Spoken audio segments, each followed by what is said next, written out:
안녕하세요. 책나들입니다.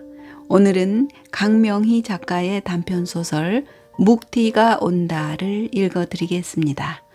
이 작품을 읽다 보면 삶과 문학이 따로가 아니라는 생각을 하게 됩니다. 묵티가 온다라는 작품과 이 작품이 나오게 된 배경에는 강명희 작가의 삶이 담겨 있습니다. 등단 10년 동안 이렇다 할 작품집을 내지 않고 있을 때 우연히 슬픔만은 아니겠죠 라는 노래를 듣게 되었는데, 그 가수가 10년 만에 발표한 노래라는 말에 큰 감명을 받았다고 합니다. 그때 마침 히말라야 안나푸르나를 가게 되었는데, 다녀오자마자 이 소설을 쓰게 되고 히말라야 바이치라는 첫 소설집을 출간하였다고 합니다. 10년이라는 의미 부여와 자전적 소설 느낌이 강해서인지 더 흥미있게 읽게 되는 소설 묵티가 온다. 지금 바로 이야기 속으로 들어가 보겠습니다. 연일 계속되던 불안증막 같은 더위가 기세를 꺾은 것은 불과 하룻밤 사이였다.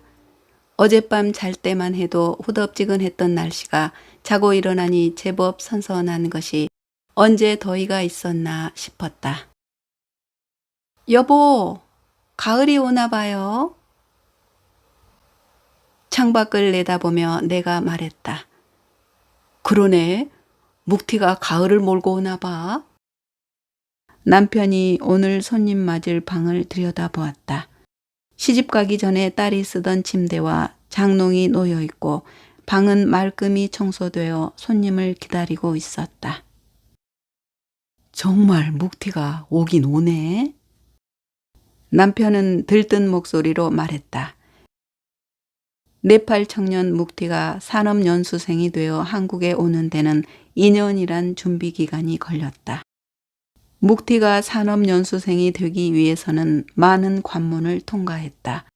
먼저 카트만두에서 치르는 한국어 능력시험에 통과하기 위해 학원에 다녔다. 학원비가 네팔 사람들의 한 달치 월급이었다. 시험 보는 것도 보통 문제가 아니었다. 수업료가 상상할 수 없을 만큼 비쌌다. 비싼 수업료 때문에 보통 사람들은 시험 볼 엄두를 못 내고 네팔에서는 중산층 이상의 사람들이나 산업연수생의 꿈을 꿀 수 있었다. 지원서 접수하는 일도 전쟁이었다. 묵티를 통해 들은 지원서를 접수하던 날 광경은 한마디로 아비규환이었다. 수만 명의 수험생이 한꺼번에 몰려와 오랜 시간 줄을 서서 카트만두 다샤리스 스타디움을 빙빙 둘러쌌다. 이들 중 몇 명은 뙤약볕에서 기다리다 탈진하여 병원으로 후송되기도 했다. 7,000명을 뽑는 시험에 5만 7천 명이 응시한 시험의 경쟁을 뚫고 합격하기도 쉽지 않았다. 물론 묵티도 단번에 시험에 통과한 것은 아니었다. 2번의 시도 끝에 합격했다. 합격하고도 신체 검사와 면접을 거쳐 통과한 후에도 6개월이 지난 지금 묵티의 한국행이 결정되었다. 언제 밖으로 나갔는지 남편이 들어오는 소리가 들렸다. 들어오는 남편 손에 꽃다발이 들려 있었다. 웬 꽃다발이에요? 한 번도 꽃을 사들고 온 적이 없는 사람이. 묵티 주려고. 묵티 오는데 꽃다발이 있어야지. 남편은 묵티가 시험을 볼 수 있게 도움을 준 것을 보람있어 했다. 묵티의 학원비와 시험 전용료는 남편 통장에서 나왔다. 현관 벨 소리가 들렸다. 문을 여니 산투스가 꽃다발을 들고 있었다. 산투스는 또 웬 꽃다발? 아줌마 아저씨 드리려고요. 오늘 우리 집은 꽃다발 행진이구나. 남자들이 죄 꽃다발을 들고 있네. 아줌마 아저씨 고마워요. 저 카트만두 가면 놀러 오세요. 산투스가 내게 꽃다발을 안기며 말했다. 마치 내가 대학 졸업하는 기분이네. 산투스가 강의하는 거 보고 싶어. 카트만두에 꼭 갈 거야. 남편이 대견한 듯이 말했다.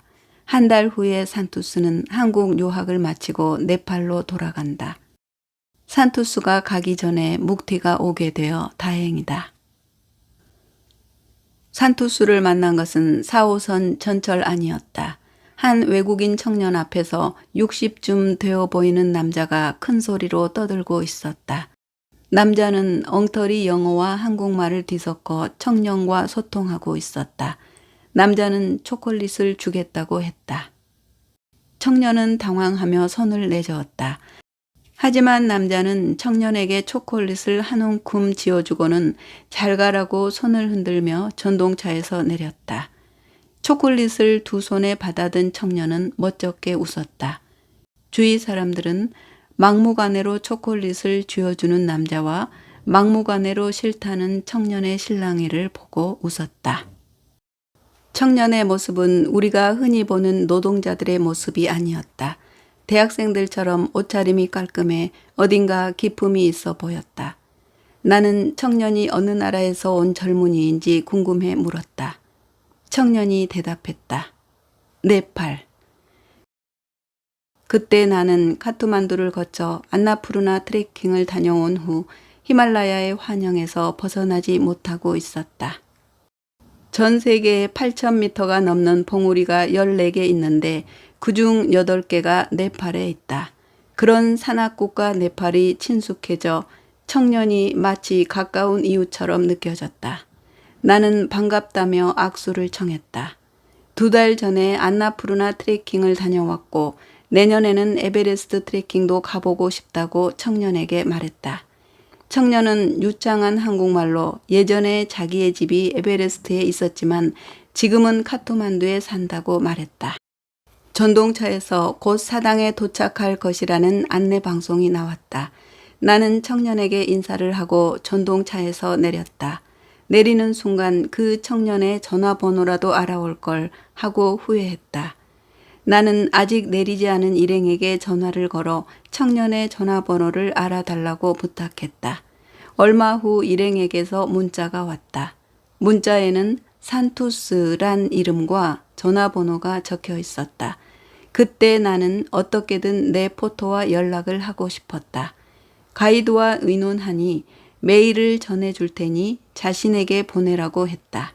가이드는 포카라에 있는 한국인에게 메일을 보내 포토에 전해달라고 부탁하겠다고 했다. 나는 가이드에게 메일을 보냈다. 그러나 2달이 지났는데도 답신은 오지 않았다. 요즘처럼 소통 방법이 넘치는 세상에서 소통이 안 된다는 것이 이해가 되지 않았다. 가이드가 말한 한국인은 포카라에서 한국 음식점을 경영하면서 한국 트래커들에게 차량이나 포토들을 소개하는 것 같았다. 2달이 되었건만 답신이 없자 나는 다른 방법으로 연락할 방법을 찾고 있었다. 얼마 전에 안나푸르나 트레킹을 다녀온 사람입니다. 포토였던 청년에게 연락을 취하고 싶은데 도와줄 수 있어요? 산투스에 문자를 보냈다. 문자를 보내자마자 산투스에게 전화가 왔다. 이모님, 산투스의 첫마디였다.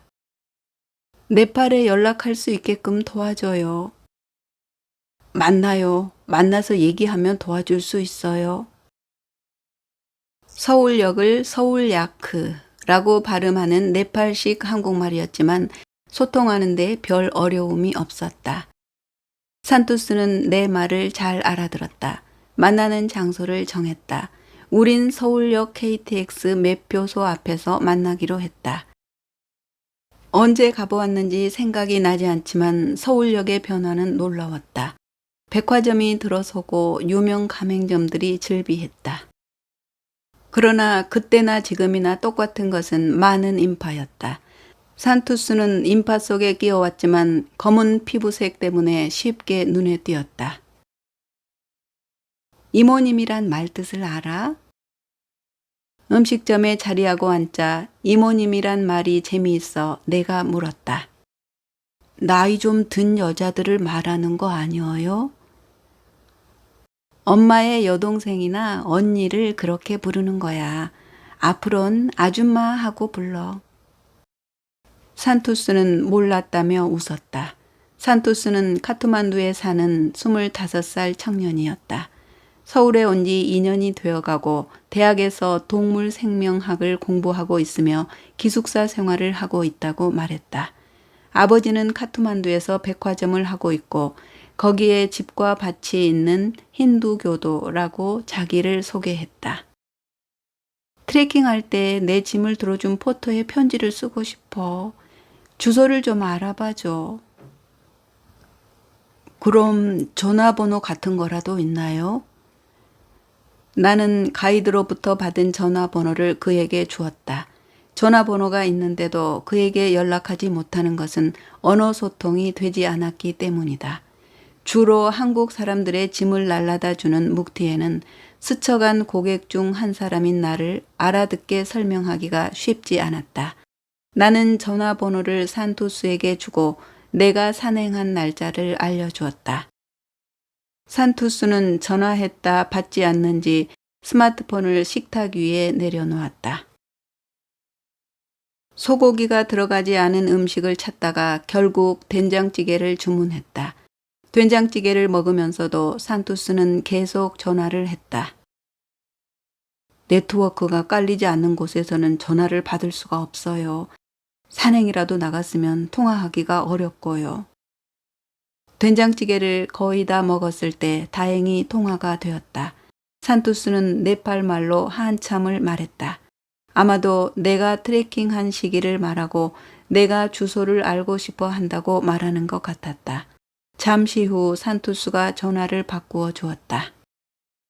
묵티? 블랙야크, 삭스. 묵티는 헤어질 때 블랙야크 양말을 선물로 준 것을 기억하고 있었다. 한국에 와서 묵티 생각 많이 났어. 주소를 좀 가르쳐줘. 응. 아마도 묵티는 내 말을 못 알아듣는지 계속 응응 했다. 나는 산투스에게 전화기를 주었다.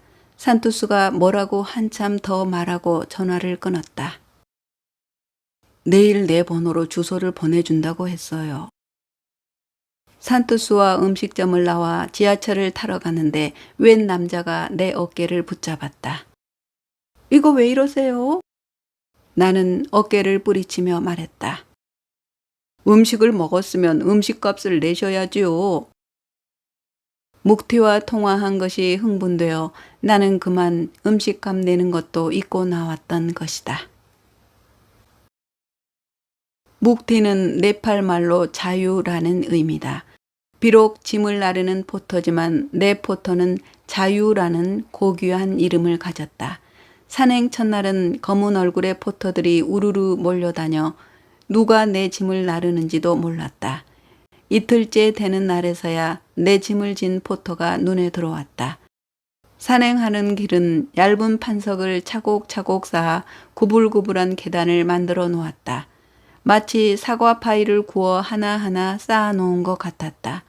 그 길은 끝도 없이 하늘을 향했다. 세상에서 가장 아름다운 길이 트레커들에게는 죽음의 길이었다.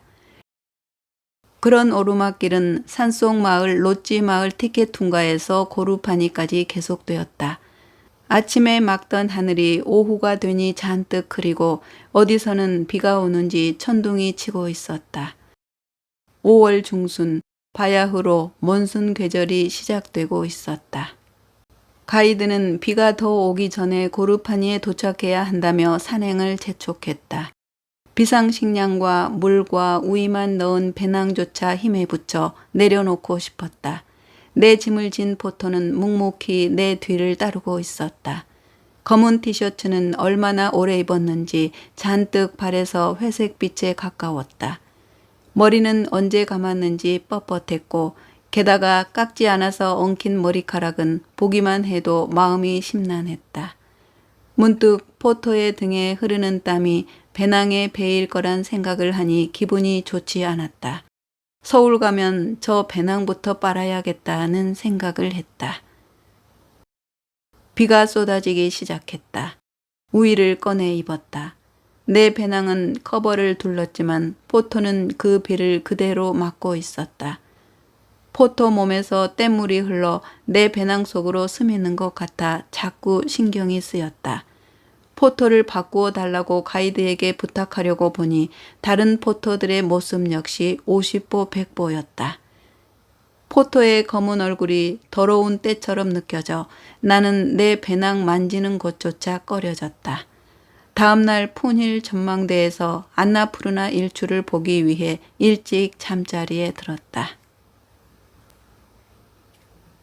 양철 지붕을 요란하게 때리며 천둥 번개를 동반한 비가 밤새 내렸다. 빗소리에 잠을 설치다가 막 잠이 들었나 싶었는데 가이드가 일어나라며 숙소마다 노크하며 다녔다. 밖을 내다보니 하늘은 노란 꽃이 가득 핀 들판처럼 별이 가득했다. 번개로 인하여 전기가 고장나 정전이었다. 물티슈로 얼굴을 닦고 랜턴을 이용해 옷을 입었다. 내복을 겹쳐 입었다. 고산지대고 새벽이라 추위에 단단히 대비해야 했다. 전날 가이드가 준 약을 먹었지만 손발이 저릿저릿했다. 푼힐 전망대까지 가려면 30분을 걸어 올라가야 한다는 가이드의 설명이다. 헤드랜턴을 머리에 두르고 산행하는 길에 나섰다. 어디서 나타났는지 사람들이 꾸역꾸역 나와 전망대를 향해 걸었다. 어제 산행 중 만났던 사람들을 대부분 거기서 또 볼 수 있었다. 나는 일행 중에서도 뒤처져 힘겹게 뒤를 따르고 있었다. 내 포토는 내 뒤를 따르고 있었다. 내가 쉬면 포토도 쉬고 내가 걸으면 포토도 걸었다. 한 걸음 한 걸음 오를수록 숨은 가빠져 갔다. 온몸이 저리며 내 몸이 풍선처럼 터져버릴 것 같았다. 머리가 마른 장작 빠개지는 것처럼 날카롭게 아파왔다.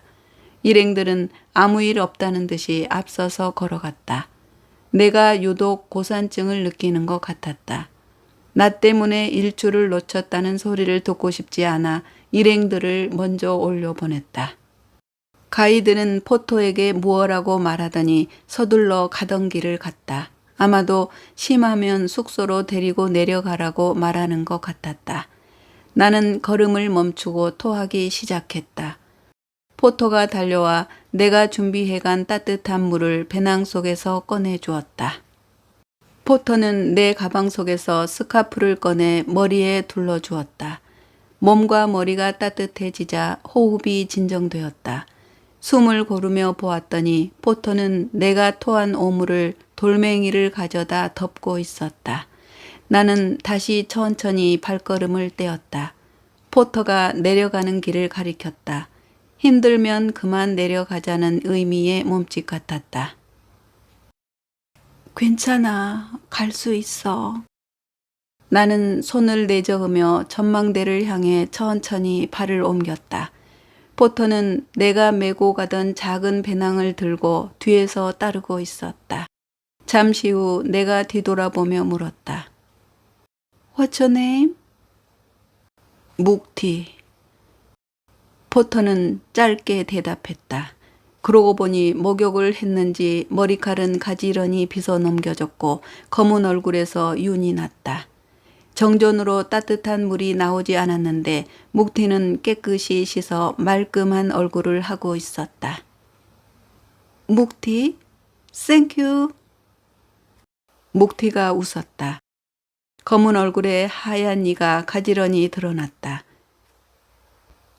산행 마지막 날 숙소 문을 여니 아래층 정원에 서 있던 목탄처럼 검은 얼굴과 눈들이 일제히 나를 향했다. 그들은 자신의 배낭 주인의 거동을 주시하고 있다가 짐이 다 꾸려지면 가져갔다. 한 명이 숙소로 뛰어 올라왔다. 묵티였다.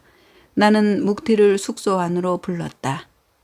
묵티, 마이 배낭, too happy, sorry. 되지 않은 영어로 열심히 말하는 나를 보고 묵티가 하얀 이를 드러내고 웃었다. 네팔 청년답지 않게 180cm나 되는 큰 키의 묵티가 믿음직스러운지 일행들이 짐 중 무거운 것은 내게 가져왔다. 내 배낭은 점점 무거워졌고 묵티는 그걸 아는지 모르는지 묵묵히 메고 다녔다. 산에서 내려가면 헤어질 시간이 주어지지 않을지 몰랐다. 나는 우선 급한 김에 신던 양말 2켤레와 쓰던 수건 2개와 보온병 하나와 먹다 남은 초콜릿과 비상용으로 가져간 상비약을 지퍼백 속에 넣어 묵티에게 주었다. 양말은 히말라야 트레킹을 간다니까 친구가 사준 블랙약 양말이었다. 묵티가 쑥스러워하며 받았다. 마지막으로 지갑에서 200루피를 꺼냈다. 200루피는 우리 돈으로는 2,600원이다. 그 정도의 돈은 네팔에서 그래도 쓸만한 돈이었다. 나는 돈을 묵티 손에 쥐어주며 말했다. 묵티, you are strong and handsome and humanist, so your success. 오케이? 반드시 꼭 success. 오케이? 묵티, 너는 힘이 세고 멋지고 인간적이니까 반드시 성공할 거라는 의미의 말을 급하면 한국말로, 생각나면 영어로 내 의사를 말했다. 묵티는 여전히 하얀 이를 드러내고 해맑게 웃었다. 묵티는 한국말과 영어를 약간씩 알고 있었다.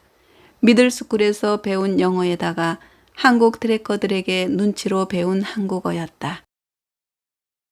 울레리라는 산골 마을을 지날 때는 올레리 꼴레리 하며 일행에게 웃음을 선사했다. 한국말 할 줄 아느냐고 물으니 쬐끔 하며 웃었다. 포터 중 일부는 빠른 걸음으로 다음 롯지까지 갔다. 일부는 앞에서 일행들을 리드하고 일부는 후미에서 처지는 트래커들을 챙겼다. 나는 일행 중 언제나 처져 후미 팀에 끼었다. 묵티는 후미 팀을 담당하는 포터였다. 묵티는 트레킹 내내 내 뒤에서 나를 돌보아 주었다. 대부분의 트래커들은 포터들과 말 섞기를 꺼렸다. 포터들의 헐벗은 모습이 불편했고 말도 전혀 통하지 않았다. 포터들은 우리가 머물 롯지까지 짐을 가져다 놓으면 그들의 임무는 끝난다. 더는 교류가 필요하지 않았다. 묵티 역시 다른 포터들처럼 헐벗은 모습이었다. 발등이 뚫린 운동화는 금방이라도 발이 삐져나올 것 같았고 큰 덩치에 꽉 끼는 티셔츠는 너무나 불편해 보였다.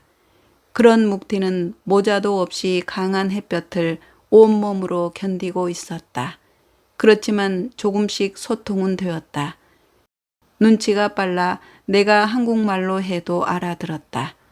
못 알아들은 것 같으면 손짓 발짓까지 해가면서 소통을 하려고 애썼다. 트레킹을 하며 나는 묵티와 약간의 의사소통을 했다. 간간히 가이드가 도와주기도 했다. 묵티는 포카라에서 버스를 타고 4시간이나 들어가는 안나푸르나 북쪽 마을에서 태어났다. 농사를 짓고 있는 50살의 아버지와 위로 누나와 형이 있고 22살 묵티는 셋째인데 밑으로 동생이 셋이나 더 있었다. 여자친구가 있는데 돈이 없어 결혼은 못하고 있다고 했다. 그곳은 아직까지 조혼의 풍습이 남아있어 일찍 결혼을 한다고 가이드가 설명해 주었다. 묵티는 돈을 벌기 위해 동생과 고향을 떠나 포카라로 와서 방을 얻어 살았다. 포터해서 번 돈은 고향 부모님께 붙여드리고 있었다. 한국에 나가 돈을 많이 버는 삼촌이 있는데 자기도 돈이 모이면 한국에 가고 싶다고 했다. 당신 포터 잘생겼네. 네팔에서 돌아왔을 때 사진을 들여다보던 남편이 말했다. 거기다가 키도 크고 덩치도 좋아요.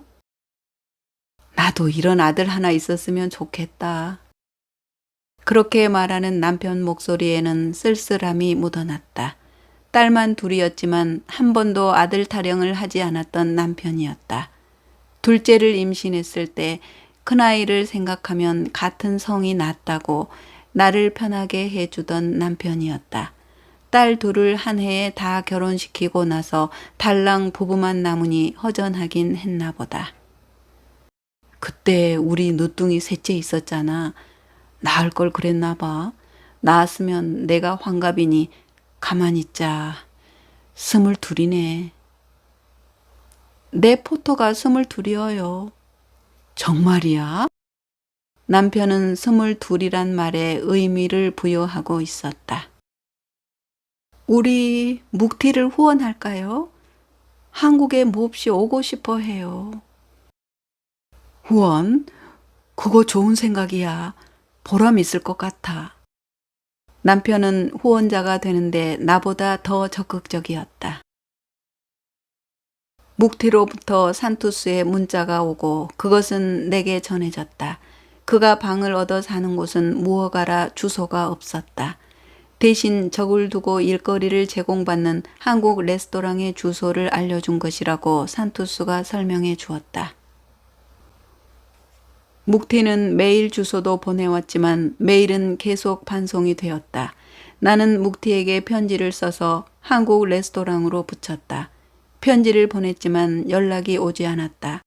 가르쳐준 주소의 이름이 그냥 한국 레스토랑이어서 주인이 묵티에게 편지를 제대로 전했을지도 알 수 없었고 그곳까지 편지가 가는데 여러 날이 걸리고 묵티가 오랜 산행을 나갔을 수도 있고 묵티가 편지를 받고 답장을 안 썼을지도 모르는 일이었다. 연락을 하기 위해 여러 가지 방법을 동원해 봤지만 여전히 연락 두절 상태였다. 소통이 되지 않는 전화번호 하나 있을 뿐이다. 묵티에게서 연락이 오지 않자 산투스를 만났다. 나는 묵티에게 전화를 걸어달라고 말했다. 산투스가 전화를 걸어봤지만 연락이 되지 않았다. 트레킹이 한창철이라 산행을 나갔을지도 모르겠다고 산투스는 말했다. 나는 산투스에게 서울 관광을 시켜주겠다며 어디를 가고 싶으냐고 물었다. 산투스는 경복궁을 가고 싶다고 말했다. 몇 년 전 새로 수리한 경복궁은 깨끗하게 관리되고 있었다. 궁궐 내 구석구석 휴지 조각 하나 없는 모습을 보고 산투스는 침울해졌다. 카트만두에 갔을 때 박다푸르에 가봤어요? 그럼 박다푸르를 안 가보고 카트만두를 가봤다고 할까봐. 박다푸르 왕궁에 있는 나무 조각들은 경복궁보다 더 아름답고 화려해요. 어느 것 하나 이렇게 그냥 기둥으로 되어 있지 않아요. 기둥마다 모두 다 화려하고 정교한 조각들이 새겨져 있어요. 산투스는 근정정 기둥을 만지며 말했다. 다만 후손들이 관리를 잘하지 못해 선조들을 욕먹이고 있어요. 박타푸르는 카트만두에서 동쪽으로 15km 떨어져 있는 왕궁 도시로 세계 문화유산으로 지정된 곳이다. 귀의자의 도시란 뜻으로 살아있는 박물관이라 해도 과언이 아니었다. 터무니없이 비싼 입장료를 내고 그곳에 들어서는 순간 시간이 과거 어느 순간에 멈춘 느낌이었다. 왕궁 주변의 미로와 같은 골목에는 사람들이 과거의 모습으로 살아가고 있었다. 마치 타임머신을 타고 몇백 년 전으로 돌아간 듯 했다. 그곳은 왕궁뿐 아니라 하찮은 민가의 기둥에까지 나무 조각들이 새겨져 있었는데 과연 그것이 사람의 손길인가 의심이 될 정도로 정교했다. 어느 골목의 처마 밑에는 꼬리를 활짝 핀 나무 공작새가 세밀하게 조각이 되어 있었다. 그것은 수백 년이 지난 지금까지 원형 그대로의 모습으로 보존되어 있었다. 그나마 네팔에서 관광지다운 면모를 갖추어 네팔 우표에 사진이 들어간 박다푸르였지만 어수선하고 지저분했으며 한쪽에서는 사람의 손길이 못 미쳐 허물어지고 무너져 내리고 있었다. 산투스는 조상들에게 그것이 미안하다고 했다. 왕궁에 새겨진 나무 조각들은 루아르족 작품들이에요. 루아르족은 손재주가 많아요. 저도 루아르족이에요. 산투스가 엄지로 자신을 가리키며 으스대며 말했다. 산투스도 손재주가 많겠구나. 전 도자기를 잘 구워요. 산투스는 손으로 도자기 만드는 흉내를 내보이며 웃었다. 경복궁을 다녀오고도 한 달이 지났지만 여전히 묵티에서는 연락이 오지 않았다. 산투스에게 편지를 받았는지 물어봐 달라고 여러 번 연락했다. 한 번 통화를 했는데 묵티는 그런 것을 못 받았다고 말했다. 통화했다는 말에 나는 묵티 소식을 듣지 않을까 해서 산투스의 남산을 구경시켜 주겠다고 제안했다. 명동역 앞에서 만나 남산을 향해 걸어 올라갔다. 어디서 오는 거야? 산투스의 차림이 깔끔하지만 어딘지 모르게 피곤한 기색이 역력했다. 천안요. 거기 친구 있어요. 김포에도 안산 동대문에도 있어요. 한국에 친구 많구나. 친구들 돈 많이 벌어요. 친구들 만나면 뭐 해? 랭귀지가 안 되어 불이익을 당하는 친구들을 도와주고 있어요.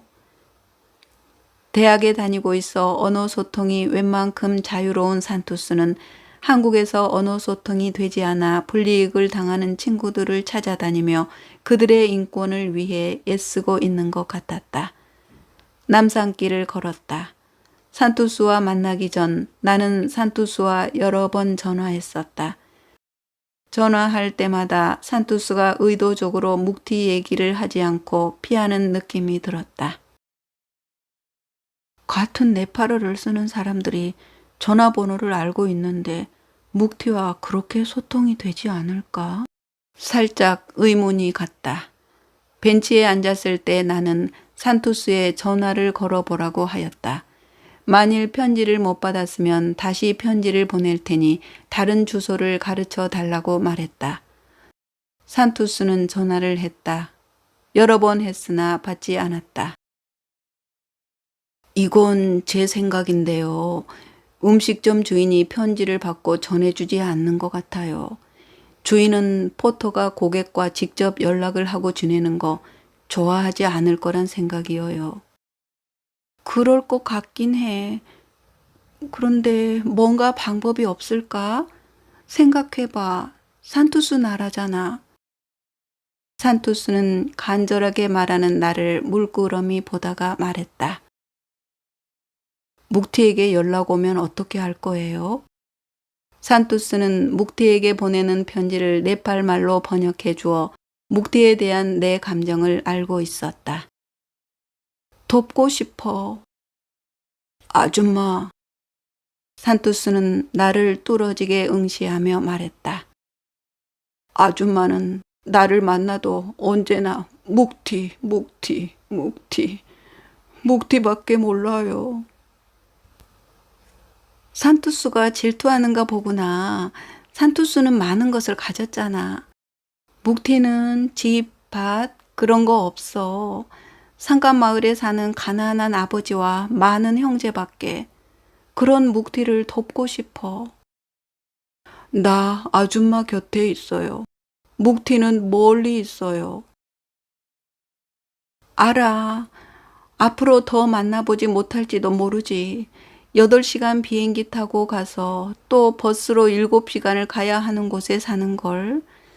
15km나 되는 배낭을 메고 종일 산속을 헤매고 다녀도 하루 일당이 15불이야. 그걸 또 고향에 계신 부모님께 붙여드리고.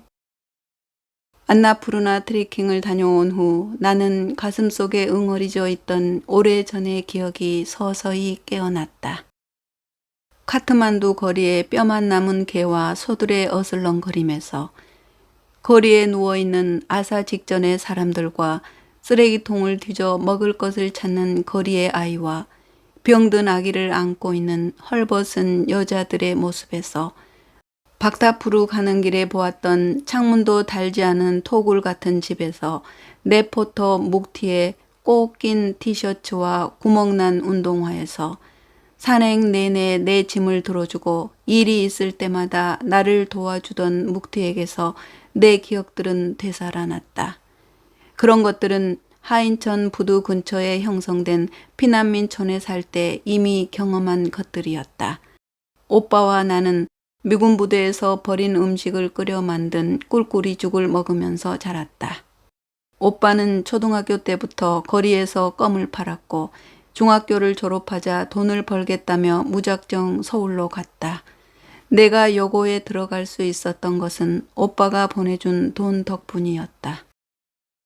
넌 공부를 잘하니 어떻게든 공부를 해. 내가 못한 것까지 다 해.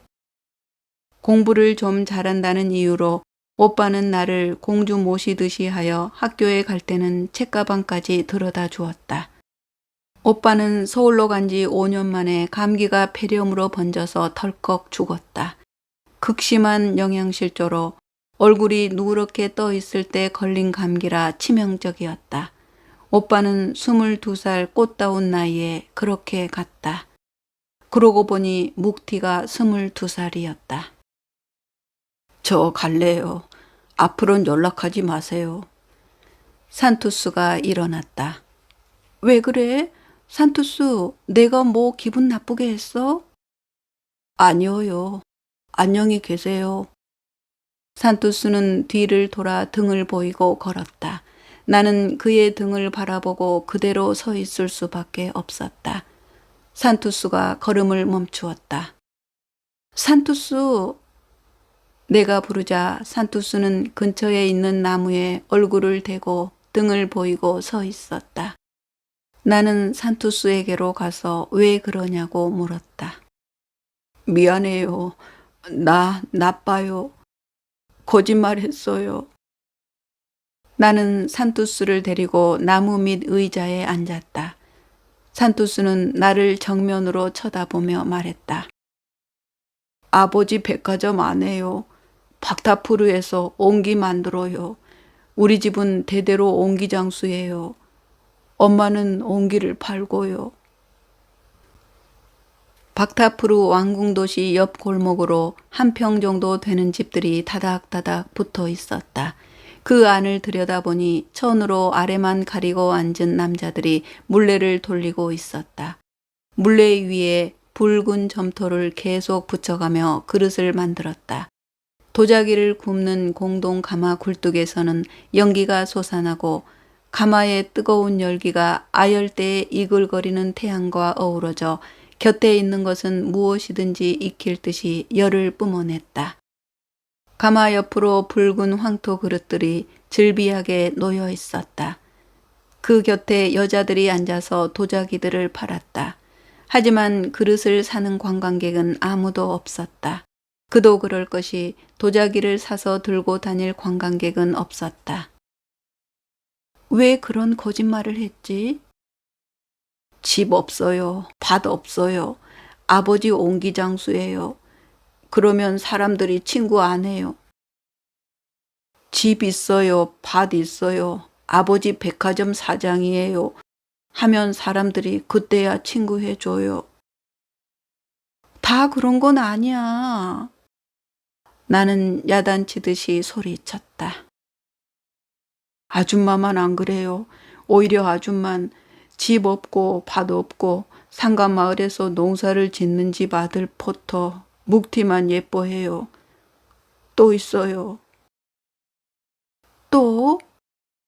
천안 김포 안산에 친구 있다는 말 다 거짓이어요. 천안에 일이 있으면 가서 일하고 김포에 일 있으면 가서 일해요. 그리고 일당 받아요.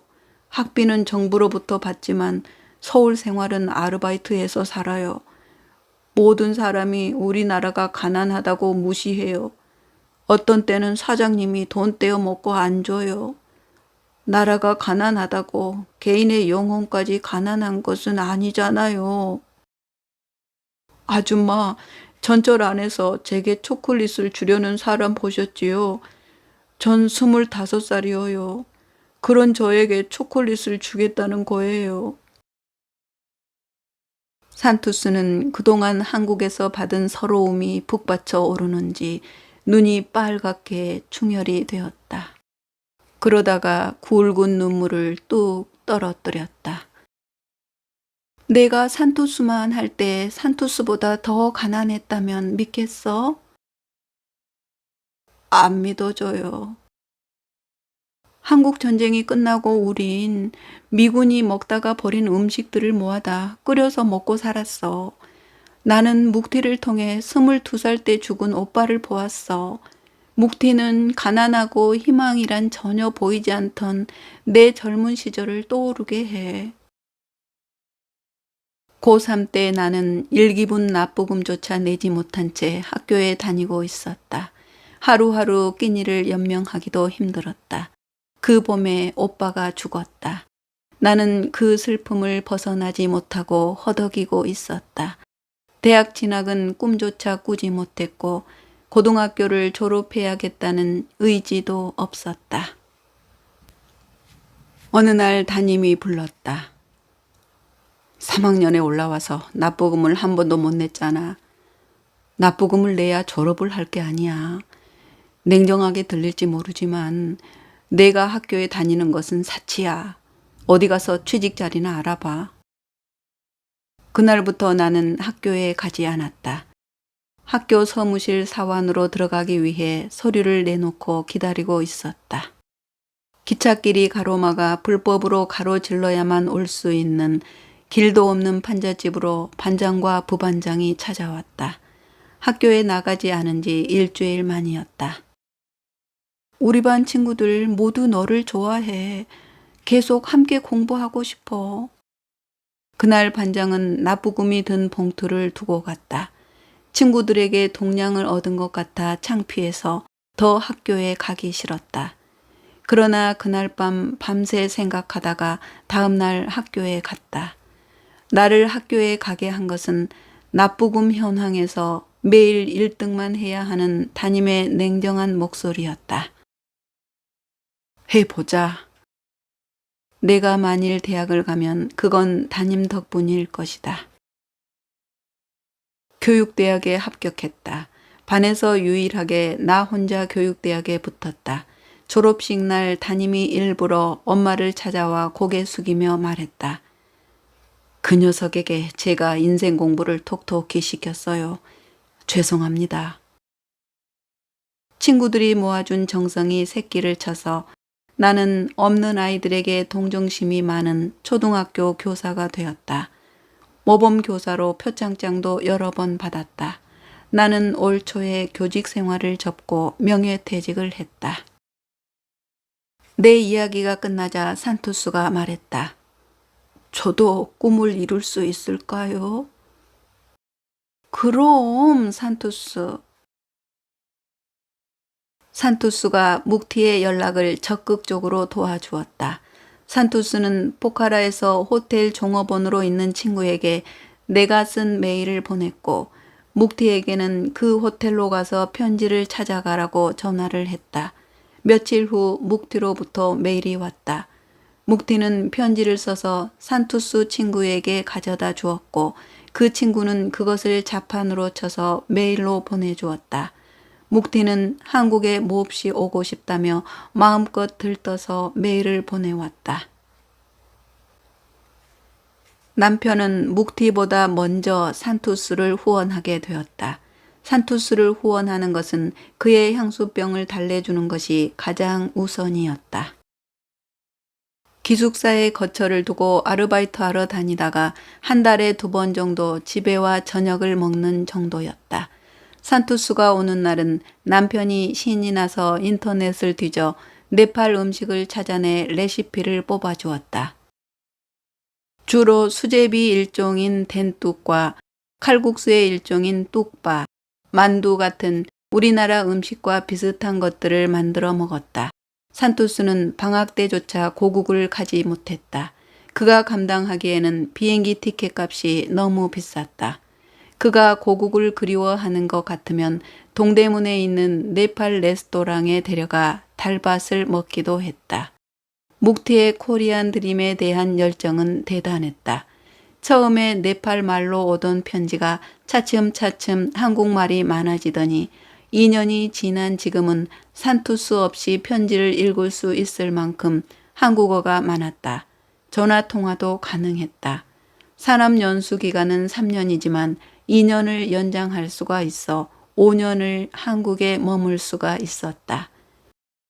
5년만 일하면 네팔에 있는 모든 식구들이 잘 살 수 있어요. 고마워요. 지난번 전화에서 묵티는 더듬더듬 말했다. 꿈만 같아요. 박타프루 도자기 광장에 앉아 도자기나 굽고 있을 저였는데 강의를 하다니. 묵티를 마중 나가는 차 안에서 산투스가 말했다. 옹기장수를 대물림하지 않겠다고 생각하신 아버님이 훌륭하셔. 나는 힌두교도들이 자기가 처한 현실을 대부분 숙명적으로 받아들이는 운명론자들이란 것을 알고 있었다. 카트만두 사람들 대부분 자식 많이 낳아요. 헌데 아버지는 저 하나만 낳았어요. 그리고 옹기 굽는 근처에도 못 오게 했어요. 공부하는 것이 거기서 벗어나는 길이라 했어요. 산투스는 아버지를 자랑스럽게 얘기했다. 지금 생각해보면 아줌마 아저씨 만난 것도 꿈 같아요. 한국에서 4년간 공부한 것도 그렇고요. 묵티를 만난 것도 그래요. 묵티는 내 동생이어요. 아줌마 아저씨 덕분에 동생이 생겼어요. 한국은 저에게 행운만을 가져다 준 나라예요. 우리도 아들이 둘씩이나 생긴걸. 묵티와 산토스를 만나 얼마나 행복하고 든든한지 몰라. 우리에게도 네팔은 행운을 가져다 준 나라야. 카트만두에 돌아가면 강의하면서 한국어 학원도 해볼 생각이어요. 그거 괜찮네. 강사가 필요하면 불러. 원어민 강사할게.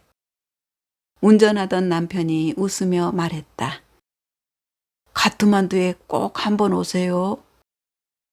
두 청년 덕분에 네팔을 사랑하는 나라가 되었으니 카트만두를 다시 가봐야겠다고 생각했다. 광주 우발 한국행 남방항공이 도착했다는 안내 방송이 나왔다.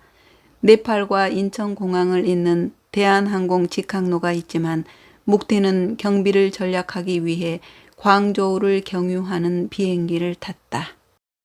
꽃다발을 가슴에 안은 남편은 환영객 틈에 기대에 찬 얼굴로 서 있다. 묵티와는 처음 대면인 산투스의 얼굴에도 약간의 긴장감이 돌았다. 묵티는 내 스마트폰 사진 속에 있었다. 나는 언제나 묵티를 만나고 있어 어제 만난 듯 낯설지 않았다. 수속이 끝나고 짐을 찾으면 묵티가 코리안 드림의 꿈을 안고 나올 것이다. 까만 얼굴에 하얀 이를 드러내고 해맑게 웃으며. 아, 저기 묵티가 온다. 네, 이야기는 여기까지인데요. 감동은 꼭 크다고 해서 좋은 것만은 아닌 것 같습니다. 작은 마음씀, 작은 배려에도 감동을 주는 걸 보면요. 가진 것이 너무 많으면 죽기도 힘들다는 우스갯말이 있는 것처럼 살아생전 조금씩 나누며 사는 것이 참 인생이 아닐까 생각해 봅니다. 돈이라는 편리한 도구를 잘 활용하는 사람일수록 말년의 행복을 만들어가는 사람이 아닐까 싶은데요. 가난한 나라의 성실한 청년 묵티. 아, 저기 묵티가 온다. 이 한마디만 들어보아도 묵티를 포옹해주는 작가님의 모습이 선연하게 그려집니다. 아울러 작품을 통해 독자들에게 간접적이지만 은은한 행복감에 도취될 수 있게 해주신 작가님께 감사드립니다. 문득 데일 카네기의 말이 떠오릅니다. 당신이 내일 만날 사람들 중 4분의 3은 동정심을 갈망할 것이다. 그것을 그들에게 안겨주라. 그러면 그들은 당신을 사랑할 것이다. 네, 오늘은 여기까지입니다. 그럼 오늘도 책과 함께 편안한 하루 되시길 바랍니다. 고맙습니다.